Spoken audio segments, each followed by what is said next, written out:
So எல்லாருக்கும் வணக்கம். என்னோட ஜூலிகட்டு சேனலுக்கு ஃபர்ஸ்ட் ஆஃப் ஆல் வணக்கம். இது வந்து ஜாலி வித் ஜூலியா இருந்துச்சு, இப்போ ஜூலிகட்டு மாதிரி இருக்கு. ஏன்னா இது முக்கியமாக ரூட் மாஃபியா எவ்வளோ பெரிய ஸ்கேம் தமிழ்நாட்டில் பண்ணியிருக்குது அப்படின்றத ஒன்று ஒன்றா சீரீஸாக வெளியிட்டு போகிறோம். So this is call Julie reveals episode number 1.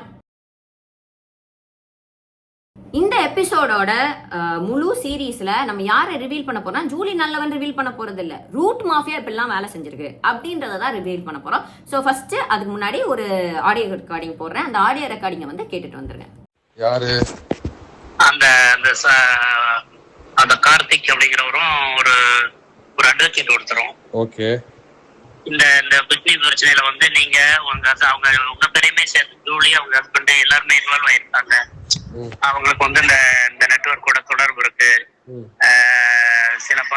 இவங்களால சில பேர் பாதிக்கப்பட்டிருக்காங்க அப்படின்னு சொல்லி இப்ப பொதுவெளியில இப்ப வீடியோ எல்லாம் கூட போட்டிருக்காங்க. நீங்க பாத்துருப்பீங்கன்னு நினைக்கிறேன். நான் பாக்கல சார், சொல்லுங்க சார். பாக்கலையா? அதான் அவங்க வந்து இந்த மாதிரி சொல்றாங்க, உங்க மேலையும் உங்களையும் சேர்த்து தான் சொல்றாங்க. சரி சார். அதான் அதுக்கு உங்களோட பதில் என்ன? பதில் வந்து சொல்லுவாங்க சார். சரியா? ஜூலி சொல்லுவாங்க. சரியா? யாரு? ஜூலி சொல்லுவாங்க சார். ஜூலியா? அதான் அவங்ககிட்ட கேட்கலாமா? இருக்காங்களா? பேசலாமா? இல்ல சார், நான் வெளியில இருக்கேன். சரியா? நான் அவங்கள்ட்ட பேசுறேன். உங்க பேரையும் குறிப்பிட்டு தான் சொல்றாங்க அவங்க சார். நான் அவதூறுக்குலாம் நான் பேசுறது இல்ல சார். சரியா? அதை வந்து பாத்துப்பாங்க சார் அவங்களே. சரியா? நன்றி சார். நீங்க அதை பத்தி எதுவும் பேச விரும்பலையா? எனக்கு தெரியாது சார், அதை பத்தி தெரியாத விஷயத்தை பத்தி பேச சொல்றேன். எனக்கு ஒண்ணுமே புரியல சார். சரியா? சரி இல்ல, உங்க பேரை இன்வால்வ் பண்ணிருக்காங்க, அதனாலதான் நான் உங்களை கேக்குறேன். சரி சார், நான் உங்கள்ட்ட சொல்றேன் சார். ஓகே. இந்த ஆடியோ சரியா 3/4/2026 ஈவினிங் 4:43 அப்ப என்னுடைய கணவருக்கு வந்த ஆடியோ கால். ஸோ இதை கால் பண்ணி பேசுறது யாரு அப்படின்னு உங்க சர்ப்ரைஸா வெளியிடணும்னா, இதை கால் பண்ணி பேசினது ஐயனார் ராஜன். இவர் எந்த பத்திரிகை இல்லைன்னா பிரபல பத்திரிகை. முடிஞ்சா கெஸ் பண்ணுங்க பார்ப்போம். கஷ்டம்தான். 100 வருஷம் பாரம்பரிய பத்திரிகை. நம்ம விஜய் அண்ணன் கூட வந்து இந்த பத்திரிகையை பத்தி பெருமையா பேசினாரு. ஸோ அந்த பத்திரிகையா சேர்ந்த ஒரு விகட கவி, நேர்மையானவர், அதாவது ஒரு தலைப்பட்சமாக யோசிக்காம எத்திக்கலா யோசிச்சு உண்மையை ரிவீல் பண்ணக்கூடிய ஐயனார் ராஜன் அவர்கள். என்னோட ஹஸ்பண்ட் ரொம்ப தெளிவா என்ன சொல்லியிருக்கிறாங்கன்னா, இது மாதிரி அவர் வெளியே இருந்தாரு, அதனால இதை பத்தி பேசல, இதை பத்தி ஜூலி பேசுவாங்கன்னு சொல்லி 3-4 அன்னைக்கு வச்சாச்சு. 4ஆம் தேதி காலையில ஷார்ப்பா காலையில வந்து சூப்பரா லிங்க் எல்லாம் போட்டு ஜூலி வந்து கிட்னி திருடி, ஜூலியோட குடும்பம் சம்பந்தம் இதுல, அது மட்டும் இல்லாம இவங்க வந்து பேச மறுத்துட்டாங்க அப்படின்னு அவரே நினைச்சுக்கிட்டாரு. நாங்க மறுக்கல, அப்புறம் பேசுவாங்கன்னு சொன்னது அவரே நினைச்சுக்கிட்டாரு. இதுக்கு நியாயம் கேட்டு என் ஹஸ்பண்ட் திரும்பி கால் பண்ணாரு. அந்த காலிங்கோட ரெக்கார்டிங்ஸ், ஆடியோ கிளிப்பிங்ஸ் அதையும் வந்து நான் போடுறேன். ஹலோ சார், வணக்கம். வணக்கம், சொல்லுங்க. நேற்று எனக்கு கால் பண்ணி நீங்க நினைப்பு இருக்கா? சாயந்தரம் போல நீங்க வந்து இந்த இதை பத்தி பேசணும், ஜூலிகிட்ட பேசணும். ஜூலி இல்லைன்னு சொன்னாங்கன்னு சொன்னேன். அதுக்கப்புறம் நான் வேலையா இருக்கேன் சார், கூப்பிடுறேன்னு சொன்னேன். நீங்க வந்து என்கிட்ட எந்த விவரமும் முழுசா கேட்காம ஒரு பிரபல பத்திரிகையில ஒரு சாரா போட்டிருக்கீங்க. இல்ல உங்கள்கிட்ட கொடுங்க அப்படின்றதுக்கு நீங்க நான் வெளியில இருக்கேன், அவங்க வெளியில இருக்காங்க. ஆமா சார், நான் வெளியில இருக்கேன் சார், அவங்க வந்து வெளியில இருக்காங்க. இல்ல இருங்க, அதுக்கப்புறம் உங்க பேரையும் அவங்க குறிப்பிடுறாங்க அப்படின்னு சொல்லும் போது இது எனக்கு தெரியாதுங்க அப்படின்னீங்க. சொல்ற கேளுங்க. இது வந்து கமிஷனர் ஆபீஸ்ல அவதூறு வழக்கு படி சொல்றாங்கன்னு சொல்லிட்டு கம்ப்ளைண்ட் ஆல்ரெடி கொடுத்திருக்காங்க. அதை நீங்க பாத்தீங்களா இல்ல பாக்கலையான்னு தெரியல. இல்ல சார் வெயிட் பண்ணுங்க சார், நான் சொல்லிடுறேன். சரியா? ஓகே. நாங்க அவ்வளோ தூரம் என் ஹஸ்பண்ட் ரொம்ப பொறுமையா ஃபுல்லா எக்ஸ்பிளைன் பண்ணாரு. நாங்க வந்து கேஸ் கொடுத்துருக்கோம் அப்படின்னு. கேஸ் கொடுத்துருக்கோம்னு சொல்றப்ப அவர் சொல்றாரு, கேஸ் கொடுத்துருக்கோம் நீங்க தான் சொல்லணும். ஏன் ஒவ்வொருத்தரும் பாலிமரில் நியூஸ் வந்துருச்சுன்னு லேப்டாப்பை தூக்கிட்டு தெரிஞ்சிட்டு இருந்தாங்களே, அப்பெல்லாம் நீங்கள் பார்க்கலையா? ஏன் நீங்கள் யார்கிட்ட இருந்து இன்ஃபர்மேஷன் கலெக்ட் பண்ணீங்களோ அவரே தான் சொன்னார், அதை பற்றி நீங்கள் பார்க்கலையா? கேட்டால் நாங்கள் சொல்லணுமா? ஒரு பத்திரிகையாளர் பேசும்போது நான் அப்புறம் பேசுகிறேன்னு சொல்கிறதே ஒரு தப்புன்னு சொல்லி நீங்கள் போடுறீங்கன்னா எனக்கு இது எந்த விதத்தில் நியாயனே புரியல. இந்த ஐயனார் ராஜன் சாருக்கு இதுதாங்க வேலை. ஆல்ரெடி அவரை வந்து நான் என்னுடைய நம்பரில் பிளாக் பண்ணி வச்சுருக்கேன். என்னை பற்றி ஆல்ரெடி இது மாதிரி ஒரு அவதூறு செய்தி போட்டார் அப்படின்னு நான் கால் பண்ணி கேட்டிருக்கேன். பிளாக் பண்ண ரொம்ப வருஷமாக பிளாக் பண்ணிடுறேன். அதனால் தலைவர் என்னைய கால் பண்ணல, என்னைய காண்டாக்ட் பண்ண முடியாது. அதனால என் ஹஸ்பண்ட் கிட்ட கால் பண்ணி அவரை காண்டாக்ட் பண்ணி பேச ட்ரை பண்ணியிருக்காரு.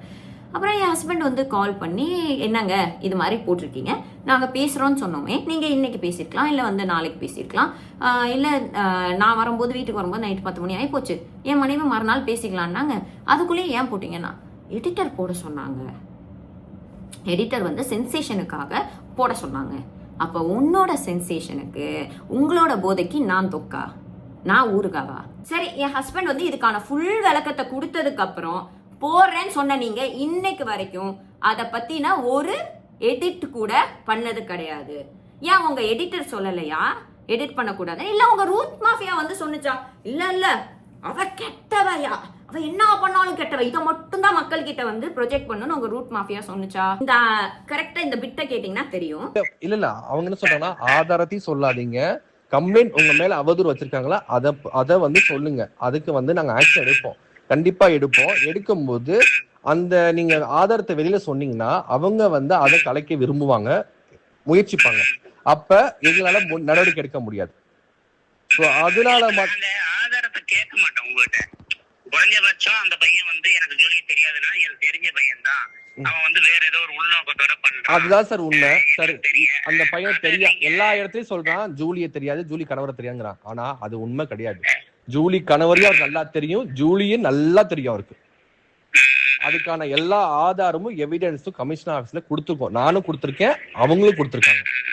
என்கிட்ட என்ன ரீதியா அவன் பேசினா, அவங்கள்ட்ட என்ன ரீதியா பேசினா அப்படின்னு தெரியும். ஆனா எல்லா மேடையிலையும் யாரோ ஒருவர் அப்படிதான் அவர் ப்ரொஜெக்ட் பண்றாரு. அவர் அப்படியே பண்ணிட்டோம். சரியா? இது எப்படி இருக்குன்னா, கார்த்திக் அண்ணன் வந்து என்னை தெரியாது, என் ஹஸ்பண்டு தெரியாது, ரொம்ப தெளிவாக சொல்லியிருக்கீங்க. சூப்பர் அண்ணா. உங்களுக்கு என் ஹஸ்பண்டை எத்தனை வருஷமா தெரியும், என்ன எத்தனை வருஷமா தெரியும் அப்படின்றத நாங்கள் ஐஎன்ஆர் கிட்ட மட்டும்தாங்க சொன்னோம், நாங்கள் வேற யார்கிட்டையும் சொல்லலை. ஆனால் ஐஎன்ஆர் சார் எவ்வளோ வேகம்னா, போனை வச்ச மறு நிமிஷம் கால் பண்ணி கார்த்திக் அண்ணனுக்கே சொல்லிட்டாரு. அது மட்டும் இல்ல, இந்த ஜூலியோட புருஷனை பத்தி நம்ம கொஞ்சம் பேசுவோமா? ஜூலி புருஷன் என்ன பண்ணிட்டு இருக்காப்ல அப்படின்னா, இந்த மீடியால இருக்க என்னோட ஃப்ரெண்ட்ஸ், மியூச்சுவல் ஃப்ரெண்ட்ஸ் கிட்ட எல்லாம், கார்த்தி 2 வருஷத்துக்கு முன்னாடி என்கிட்ட பிக் பாஸ்க்கு ஹெல்ப் கேட்டான், நான் ஹெல்ப் பண்ணல அப்படின்னோடனே இந்த வேலையை பார்த்துக்கிட்டு இருக்கான் அப்படின்னு. டே லூசு பயல, சாரி, 2 வருஷத்துக்கு முன்னாடி நான் எல்லா காஸ்டிங் டைரக்டர்ஸ் கிட்டையும் என்னோட பிக் பாஸ் போர்ட்ஃபோலியோவை சென்ட் பண்ணியிருந்தேன்டா. என்னோட நிறைய செலிபிரிட்டி ஃப்ரெண்ட்ஸ் கிட்ட சொல்லி சேனல் எடுத்துக்கிட்ட என் ப்ரொஃபைலை ரெஃபர் பண்ணுங்கலாம் சொல்லியிருந்தேன்.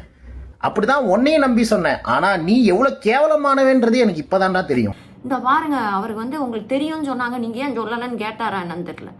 அவர் மறுநாள் சூப்பரா வீடியோ வந்து உட்காந்துக்கிட்டு, நான் பிக் பாஸ் சான்ஸ் கேட்டேன், எல்லாருக்கிட்டையும் கேட்ட மாதிரி தான் கேட்டேன், அது மாதிரி தான் உங்ககிட்டையும் கேட்டேன், இது மாதிரி வந்து எல்லார்கிட்டையும் சொல்லிட்டு, எல்லார்கிட்டையும் எல்லாம் சொல்லலை, ஒரு பத்திரிகையாளர்கிட்ட நாங்கள் சொன்னோம் நியாயம் கிடைக்கும்னு. எப்படி?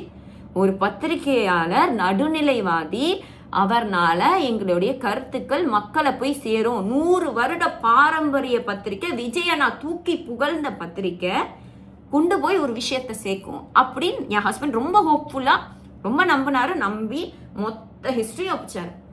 ஏன் போடல? ஏன் சார் இவ்வளோ நாள் ஆச்சா உங்களுக்கு எடிட் பண்றதுக்கு? நான் இந்த ஃபுல் அந்த லிங்க்கு, அதோட ஸ்கிரீன்ஷாட்ஸ் எல்லாம் எடுத்து வச்சிருக்கேன், கீழேயும் போடுவேன். உங்களுக்கு தேவையான சென்சேஷன் கிடைக்கும், உங்களுக்கு தேவையான வந்து என்ன சொல்றது, வியூஸ், லைக்ஸ், சப்ஸ்கிரிப்ஷன்ஸ் எல்லாம் கிடைக்கும் சார். ஆனா அதுல இப்ப நீங்க போய் டாபிக்கோ இக்கு இங்கு இப்ப இச்சு இம்மு மாத்துனீங்கன்னு தெரிஞ்சதுன்னா எல்லா ஸ்கிரீன்ஷாட்ஸையும் எடுத்து போட்டுட்டு, நீங்க எவ்வளவு பாரம்பரியமான உண்மைக்கு நிகரான பத்திரிக்கை அப்படின்னு 100 வருஷ பத்திரிக்கை ஷட்டரை மூட வச்சிருவேன். யோசிக்கவே மாட்டேன் சார். இன்னைக்கு எல்லாரும் நினைப்பீங்க இது வந்து ஜூலி வந்து அவளோட பேரை கிளியர் பண்ற அப்படின்னு. ஏன்னா எல்லாரும் ஸ்டிக்கர் ஓட்டுறீங்க, டிஎம்கே தோத்ததுக்கே ஜூலி தான் காரணம் அப்படின்னு வந்து ஸ்டிக்கர் ஓட்டுறீங்க. உங்களுக்கு புரியல. ஏன்னா அவங்க அதை தான் நரேட்டிவா செட் பண்றாங்க, ரொம்ப ஈஸியா செட் பண்றாங்க. இன்னைக்கு வந்து ஒரு ரீல்ஸோ இல்ல வந்து ஒரு போன் எடுத்து பிள்ளைங்க கிட்ட கொடுத்தீங்கன்னா எல்லாம் என்ன வருது? விஜயனோட போட்டோஸ் மட்டும் தான் வருது, அவரோட வீடியோஸ் மட்டும். எங்க இருந்து வருது? யாரு செய்யற இதை? Route mafia. அதுவும் இந்த மொத்தமா செஞ்சு என்னோட வாய்ஸை அடக்கணுன்றதுக்காக கிட்டத்தட்ட 30-40 லட்சம் செலவு பண்ணியிருக்காங்க. நான் யோசிக்கிறேன், நம்ம அவ்வளவு ஒர்த்தா ஜூலிமா அப்படின்னு. கடைசியா அந்த அண்ணன் வைக்கிறதுக்கு முன்னாடி கண்டிப்பா நான் எடிட்டர் கிட்ட இதை வந்து கொண்டு போறேன், நாங்க கண்டிப்பா எடிட் பண்ணி போடுறோம். ஆதாரம் மட்டும் நம்ம வந்து ஒரு என்ன சொல்றது, நம்ம மேல வந்து ஒரு அவதூறு வழக்க வந்து இப்ப முத்திரையை போச்சுட்டே இருப்பாங்க. அதுக்கு நம்ம வந்து இடம் கொடுக்க கூடாதுன்னு தான் அமைதியா இருக்கு. அந்த வழக்குக்கு முக்கியத்துவம் கொடுத்து நாங்க அதுக்கு ரெஸ்பெக்ட் பண்ணி இருக்கோம். அவ்வளவுதான் விஷயம் சார்.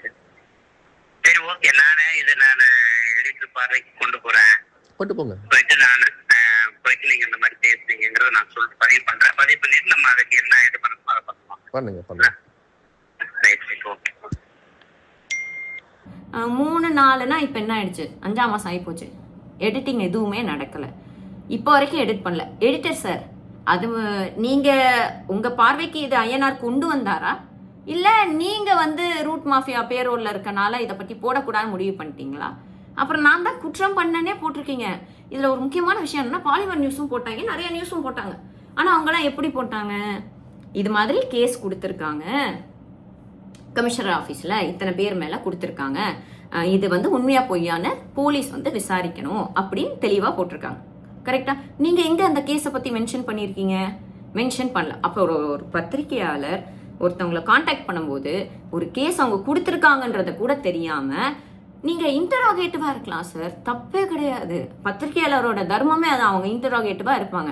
ஆனால் மேனிப்புலேட்டிவாக இருக்கக்கூடாது. நீங்கள் ரூட் மாஃபியாவோட பேரோலில் இருக்க ஒரே காரணத்துக்காக உங்கள் 100 வருஷ பாரம்பரியத்தையும் இந்த ஒத்த ஆடியோவில் வந்து மொத்தமாக இழக்க போறீங்க. இது வந்து நீங்கள் கண்டிப்பாக மன்னிப்பு போட்டாகணும். என்னுடைய ரிக்வெஸ்ட் அவ்வளோதான். நீங்கள் கண்டிப்பாக மன்னிப்பு போட்டாகணும். அண்ட் நாங்கள் கல்யாணம் ஆகி கரெக்டாக ஒரு 3ஆவது மாதம்னு நினைக்கிறேன். 3ஆவது மாதத்துலேருந்து இவ்வளோ பெரிய பிரச்சனை, நாங்கள் எவ்வளோ தூரம் ஸ்ட்ரெஸ் அண்டர்கோ பண்ணியிருக்கோம். என் ஹஸ்பண்ட் எவ்வளோ சாஃப்டாக, எவ்வளோ தூரம் உங்களுக்கு மேலே நம்பிக்கை வச்சு இதை வந்து பேசி நீங்கள் கண்டிப்பாக போட்டுருவீங்க பிரபல பத்திரிக்கை அப்படின்னு நம்பினார். அவர் நம்பிக்கையை கெடுத்துட்டீங்க. நீங்கள் அவர் நம்பிக்கையை கெடுத்ததுனா ரொம்பலாம் பெருமைப்பட்டுக்காதீங்க. மொத்த மக்கள் இத்தனை வருஷம் உங்களை நம்பின மக்களோட நம்பிக்கையை சுக்குநூறாக உடைச்சிட்டீங்க. ரூட் மாஃபியாவோட இன்னொரு பெரிய ஸ்கேம் என்னன்னா, ஒவ்வொரு இன்ஃப்ளூயன்சர்ஸ் ஒவ்வொரு குழந்தைகளையும் வச்சு, ஜூலி நீ என்ன பெரிய ஆள் தெரியுமா அப்படிலாம் பேச வைக்கிறீங்களே, வெக்கமா இல்லை? வெக்கமா இல்லை? இன்ஃப்ளூயன்சர்ஸ்க்கும் உங்கள் பேரண்ட்ஸ்க்கும் இன்ஃப்ளூயன்சர்ஸ்க்கும் கிடைக்கூட அந்த 10,000 ரூபாய் காசுக்காகவே அவ்வளோ தூரம் பேசுனீங்க? சரி, அந்த பிள்ளை வளர்ந்து என்னங்க ஆகும்? வளர்ந்து என்ன ஆகும்? உங்கள் பெத்தவங்க அப்படித்தான் வளர்த்தாங்களா? ஏன்னு சொன்னால் வாயில 4 போட மாட்டாங்க? எல்லார் வீட்லேயும் அப்படித்தானே இருந்துச்சு. இன்னைக்கு அது இல்லையே. இன்னைக்கு ஒரு குழந்தைக்கு சாப்பிடும் போது ரீல்ஸ் காட்டுறீங்களே, அப்போ அதில் இந்த மாதிரி ஒரு வார்த்தை வருது, அந்த குழந்தை என்னத்தை பார்க்கும்? உங்களுக்குலாம் அறிவில்லை, பகுத்தறிவில்லை. ஏன் ஃபேமஸ் 18 வயசுக்கு அப்புறம் ஓட்டு போடணும்னு சொல்லியிருக்கிறாங்க. அப்போதான் வந்து சிந்தனை வரும். உங்களை குழந்தைங்களுக்கு பாலிட்டிக்ஸ் கற்றுக் கொடுக்காதீங்கலாம் இங்கே யாரும் சொல்ல, எஜுகேட் பண்ணுங்க, தப்பு இல்லை. ஆனால் என்ன மாதிரி எஜுகேட் பண்ணுறீங்க? அதாவது ஒருத்தர் மேலே ஒரு வெறுப்பு சமுதாயத்தை உருவாக்க ட்ரை பண்ணிட்டு இருக்கீங்க. ரூட் மாஃபியா என்ன பண்ணுதுன்னு தெரியலையா உங்களுக்கு? எங்க ஒருத்தவங்க பேசினாங்கன்னா டிஎம்கேக்கு சாதகமாக யார் பேசினாலும் சரி, அவங்களுக்கு எதிராக என்னெல்லாம் பண்ணி கரும்புலி செம்புலி குத்து கழுத மேலே ஏற்ற முடியுமோ எல்லாத்தையும் பண்ணுறாங்க. ஆனால் அதெல்லாம் பார்த்துட்டு நீங்கள் வந்து சந்தோஷமாக சிரிச்சிட்டு இருக்கீங்க. யாராச்சும் ஜூலியை திட்டுனா போதும், லைக்ஸ் பிச்சுக்கும், லைக்ஸ் அள்ளும். ஜூலின்ற வார்த்தையை பேசினா போதும். வெக்கமா இல்லை? வெக்கமா இல்லை? ஒரு பொம்பளை பிள்ளைய அடிச்சு நொறுக்கி அந்த பொண்ணை ஒன்றும் இல்லாமல் ஆக்கி அதில் சம்பாதிக்கிற பிச்சை காசு தேவையா? அந்த பிச்சை காசுல சந்தோஷமா வாழ்ந்துருவீங்களா? நான் ஏன் இதை மக்கள் மன்றத்துக்கு கொண்டு வரேன்னா, அந்த செய்தியை ஃபுல்லாக வாசிச்சவங்களுக்கு தெரியும். நம்மளுடைய கோர்ட் வந்து விகடன் ஆஃபீஸ், ஜட்ஜு வந்து ஐயனார் சார். ஏன்னா அப்படிதான் அவங்க தீர்ப்பு எழுதியிருக்காங்க என் மேலே. இது வந்து பழி கிடையாது, தீர்ப்பு எழுதிட்டாங்க. கெட்டவ இவ தான் கிட்னி திருடி, இவ கையில் 2 கிட்னியை வச்சுட்டு போட்டிருக்கிறாங்க. இதை நான் மக்கள் முன்னாடி கொண்டு வந்திருக்கேன். நீங்கள் யோசிங்க. ஓகே, இந்த பொண்ணு என்ன தப்பு பண்ணுச்சு, ஏன் இந்த பொண்ணு மேலே அவதூறு போட்டாங்க, இத்தனை நாள் இல்லாத ஒரு விஷயத்த இந்த பொண்ணு பேசுனதுக்கப்புறம் ஏன் கொண்டு வந்தாங்க, இதை வச்சு ஏன் டிஎம்கே வரைக்கும் சாயம் பூசுறாங்க, ஏன் இந்த பொண்ணு காசு வாங்கிருச்சு, இது வாங்கிட்டு பேசுது, அது வாங்கி, எதுக்கு இவ்வளவு நரேட்டிவ் செட் பண்ணுறாங்க? ஏன்னா எனக்கு கடவுள் கொடுத்த ஒரே ஆசீர்வாதம் என்னோட வாய்ஸ். இந்த வாய்ஸை முடக்கணும்னு நினச்சிங்கன்னா கடைசி மூச்சு இருக்கிற வரைக்கும் நான் மக்களுக்காகவும் எனக்காகவும் எல்லாத்தையும் தாண்டி எனக்கு செல்ஃப் ரெஸ்பெக்ட், எனக்கு செல்ஃப் டிக்னிட்டி இருக்குது. நான் எனக்காக நிற்கணும். எனக்காக நான் பேசலன்னா யார் பேசுவா? யாரும் பேச மாட்டாங்க. எப்படியும் வந்து நீங்கள் என்ன சொல்ல போகிறீங்க, இவ வந்து அவளுக்கு தேவையான கட்டு மட்டும் யூஸ் பண்ணிக்கிட்டா, மிச்சத்தெல்லாம் அவள் என்ன பண்ணான்னு தெரியாது, இப்படிலாம் வந்து கீழே வந்து இந்த வல்கர் வாரியஸ் வந்து கதறுவீங்க. கதறுங்க, தப்பு கிடையாது. நான் இந்த சீரீஸ் முடிஞ்சதுக்கப்புறம் எல்லா ஆடியோவும் சேர்த்து ஒரு வீடியோவாக போடுறேன். ஏன்னா இன்னும் நிறைய ஆடியோ, நிறைய ஸ்க்ரீன்ஷாட்ஸ், நிறைய ரிவீலிங்ஸ்லாம் இருக்குல்ல, அதுக்கெல்லாம் வெயிட் பண்ணுங்கள். ஸோ மறக்காமல் ஜூலி கட் சேனல் லைக் பண்ணுங்கள், ஷேர் பண்ணுங்கள், கமெண்ட் பண்ணுங்கள், ஃபாலோ பண்ணுங்கள். உங்களுடைய சுய புத்தியை யோசிச்சு அடுத்த வாட்டி யாராச்சும் யாரை பற்றி சொன்னாலும் சரி, உண்மையாக பொய்யான்னு கொஞ்சமாச்சும் யோசிச்சு கமெண்ட் போடுங்க. நன்றி.